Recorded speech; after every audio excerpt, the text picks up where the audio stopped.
तुम्ही मराठी बोलता का? हो, आम्ही मराठीच बोलतो. तुम्ही कुठे शिकला मराठी बोलायची? खूप छान मराठी बोलता. कुठे क्लास वगैरे केला होता का? नाही, क्लास वगैरे काही नाही. आम्ही असंच शिकलो मराठी बोलायला. असं कसं बरं? हो, आम्ही असंच शिकलो बोलायला. तर पहा, एखादं मूल अगदी काही महिन्यांचं वगैरे असतं. जेव्हा ते घरामध्ये आई बाबा, आजी आजोबा किंवा जेव्हा ते बाहेर जातं तेव्हा बाहेरचे लोक त्यांना ते काय करतं, निरीक्षण करतं. निरीक्षण करून ते ऐकून ते बोलू लागतं. बरोबर आहे की नाही? का आपण त्याला शिकवलेलं असतं, हे बघ बाळ, मराठीचं व्याकरण असं असतं, कर्तानंतर कर्म घे, कर्मानंतर क्रियापद अशी वाक्य बनव आणि मग तू बोलायला चालू कर. असं आपण त्याला शिकवतो का? तर मुळीच नाही. असं आपण त्याला अजिबात शिकवत नाही. तरी पहा, बाळ किती छान मराठी बोलू लागतं. हो की नाही?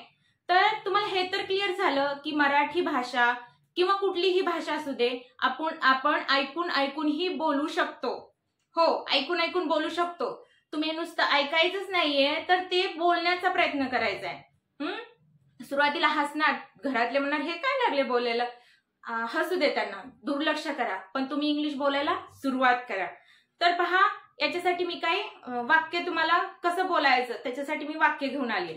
तर बघा, सुरुवातीला आपलं काय, सेंटेन्स स्ट्रक्चर, वाक्याचं मूळ वाक्य कसं बनतं ते काय, तर subject plus verb plus object, हे आहे मेन स्ट्रक्चर आपलं सेंटेन्सचं. तर आता आपण पाहूया, नुसतं क्रियापद घ्यायचं, क्रियापदानं कसं आपण बोलायचं घरामध्ये. ओके, तर बघा, लिहा म्हणायचे, लिहा, राईट, देन वाचा, रीड, बोला, स्पीक, ऐका, लिसन, देन विचार करा, थिंक, जा, गो, या, कम. आपण बोलू शकतो ना असं घरामध्ये, हे असं बोलायला सुरुवात तर करा. नक्कीच बोलणार तुम्ही इंग्लिश. तर पहा, subject plus verb plus object हे आहे मेन स्ट्रक्चर. वाक्य बनतं त्याचं हे मेन स्ट्रक्चर आहे. आणि अफर्मेटिव्ह पण आहे. कसं की हे होकारार्थी आपल्याला जे जे बोलायचं असतं, मी कुठलंही काम करतो, मी लिहितो, मी जातो येतो बोलतो, हे करतो ते करतो, बरोबर की नाही, हे सगळं बोलतो आपण अफर्मेटिव्ह मध्ये.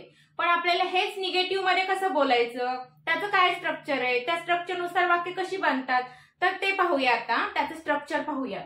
तर पहा, निगेटिव्हचं स्ट्रक्चर कसं बनतं, subject plus do plus does plus not plus verb plus object, हे असं स्ट्रक्चर बनतं निगेटिव्हचं. आता वाक्य बघा कसे बनतात. मी लिहितो, ओके, हे कुठलं झालं, अफर्मेटिव्हचं. एक्झाम्पल, मी लिहितो, आय राईट. आता इथे पहा, डू आणि डज आले, तर डू कधी घ्यायचं आणि डज कधी घ्यायचं हे अगोदर समजून घेऊया. डू कधी घेतो आपण, आय, वी, दे आणि यूच्या पुढे आपण डू घेतो. आणि डज कधी घेतो, ही, शी, इट आणि नेम, हे सब्जेक्ट ज्यावेळी वाक्यात येतात तेव्हा आपण डज घेतो. ओके, तर बघा, आता आय राईट, मी लिहितो, पण मी लिहित नाही म्हणायचंय. कसं बोलणार, ह्या स्ट्रक्चरनुसार बोलायचंय. कसं होतंय बघा, सब्जेक्ट काय आहे, तर आय, मी हा सब्जेक्ट आहे, मी लिहित नाही, मग काय घेणार आहे, डू घेणार आहेत आपण. आय डू, देन नॉट आलं, आय डू नॉट. वर्ब काय आहे, तर लिहिणे, हे वर्ब आहे, तर काय येणार, आय डू नॉट राईट, मी लिहित नाही. अशा पद्धतीने. आता दुसरं एक वाक्य बघा, तो बोलत नाही, तो बोलतो. अगोदर तो बोलतो, अफर्मेटिव्ह करूया. तो बोलतो म्हटल्यावर काय येणार, ही स्पीक, यस लागणार आहे. ओके, रूल्स प्रमाणे. देन आता इकडे बघा, तो बोलतो म्हटल्यावर ही काय झाला, सब्जेक्ट झाला. ह्या स्ट्रक्चरनुसार आता आपण वाक्य बनवतोय. तो बोलतो, तो बोलत नाही. हिच्या पुढे काय येणार आहे, डू का डज, आत्ताच सांगितलंय, हिच्या पुढे डज येणार आहे. ही डज नॉट येणार आहे, ही डज नॉट. वर्ब काय याच्यामध्ये, बोलणे, बोलणे हे वर्ब आहे म्हटल्यावर काय, स्पीक.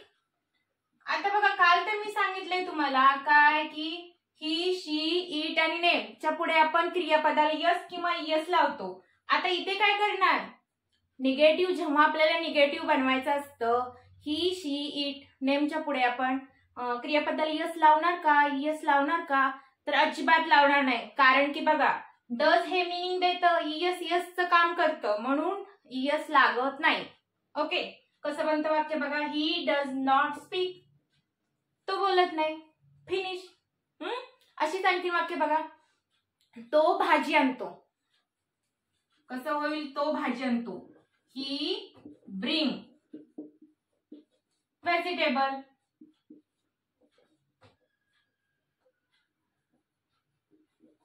ही ब्रिंग व्हेजिटेबल, तो भाजी आणतो. तर आपल्याला याला निगेटिव्ह बनवायचंय, कसं होईल, ही डजच येणार, he does not bring, bring हे काय क्रियापद आहे, व्हेजिटेबल, तो भाजी आणत नाही. ओके, अशा पद्धतीनं. आता बघा, ती शिकते का ती शिकवते, ती शिकवते. तर पहा, ती शिकवते, ती हे सब्जेक्ट आहे, तिला काय येणार, तर शी येणार. शिकवण्याची क्रिया, मग कुठलं वर्ब झालं, तर टीच. ती शिकवते म्हटल्यावर काय येणार, टी. बघा आता इथं काय झालंय पहा, यस नाही तर यस प्रत्यय लागलाय, शी टीचेस झाले. का बरं असं, तर ग्रामरचा रूल्स आहे की कधी यस घ्यायचं. इथे बघा स्पीक्स यस लावलंय, फक्त स्पीक हे मेन वर्ब आहे, त्याला फक्त यस लावलंय, झालं. पण इथं बघा यस लावलंय, याचं कारण हे मी नेक्स्ट व्हिडिओ मध्ये सांगणार आहे. नक्कीच तुम्हाला जाणून घ्यायचं असेल तर कॉमेंट्स करा हो म्हणून. शी टीच, ती शिकवते. तर आता आपल्याला निगेटिव्ह बनवायचंय की ती शिकवत नाही, तर ते कसं बनतं पहा, शी डज नॉट जस्ट टीच घ्यायचंय. इथं यस लागत नाही, काय सांगितलं, यस मिनिंग देते डज मध्ये, म्हणून लागत नाही वर्बला. शी डज नॉट टीच, ती शिकवत नाही. ओके, तर बघा अशा पद्धतीने तुम्ही अफर्मेटिव्ह, निगेटिव्ह अशी वाक्य बनवा. तुम्ही एकच वाक्य हो पण बोलायचं, नो पण बोलायचं. कसं की मी जेवतो, आय इट, मी जेवत नाही, आय डू नॉट इट किंवा आय डोंट इट. आता डू नॉट आणि डोंटचं बघा, जेव्हा तुम्हाला डू नॉट लावायचं असतं तेव्हा ह्याला आपण असं पण बोलू शकतो, डोंट, हे ओय. ओके, डोंट हे शॉर्ट मध्ये. आणि डज नॉटला कसं होणार, डज नॉटला होणार डझंट. हे अशा पद्धतीने शॉर्ट फॉर्म, डू नॉटला डोंट बोलायचं आणि डज नॉटला डझंट बोलायचं. मी जात नाही, काय होणार, मी आय जात नाही म्हटल्यावर आय डोंट गो. ती जात नाही म्हटल्यावर शी डझंट गो, ती येत नाही, शी डझंट कम. मी बोलत नाही, आय डू नॉट स्पीक. मी रडत नाही, आय डू नॉट क्राय. मी हसत नाही, आय डू नॉट लाफ. तो येतो, ही कम्स. तो येत नाही, ही डझंट कम. बघा आता इथं डझंट घेतलंय, ही शी इट नेमच्या पुढे डज लावायचे. ओके, हा, मी झोपतो, आय स्लीप. मी झोपत नाही, आय डू नॉट स्लीप. मी येतो, आय कम. तो हसतो, ही लाफ. तो हसत नाही, he does not laugh. Okay, अशा पद्धतीने तुम्ही खूप सारे वाक्य बनवा आणि बोलायला चालू करा. ओके, तर हे तर क्लिअर झालं की ऐकूनही आपण इंग्लिश बोलू लागतो. तर तुम्हाला हा व्हिडिओ कसा वाटला हे तुम्ही मला कमेंट बॉक्स मध्ये सांगा. आणि नेक्स्ट व्हिडिओ हा कुठल्या टॉपिक वरती पाहिजे तेही सांगा. आणि चॅनलला सबस्क्राईब करायचं विसरू नका, कारण की आपण अशा पद्धतीचे खूप खूप छान छान व्हिडिओ या चॅनलवरती घेऊन येणार आहोत. व्हिडिओ तर नक्कीच आवडला, मला माहितीये तुम्ही थंब हे देणारच आहे. Okay, like, share and subscribe. See you in the next video.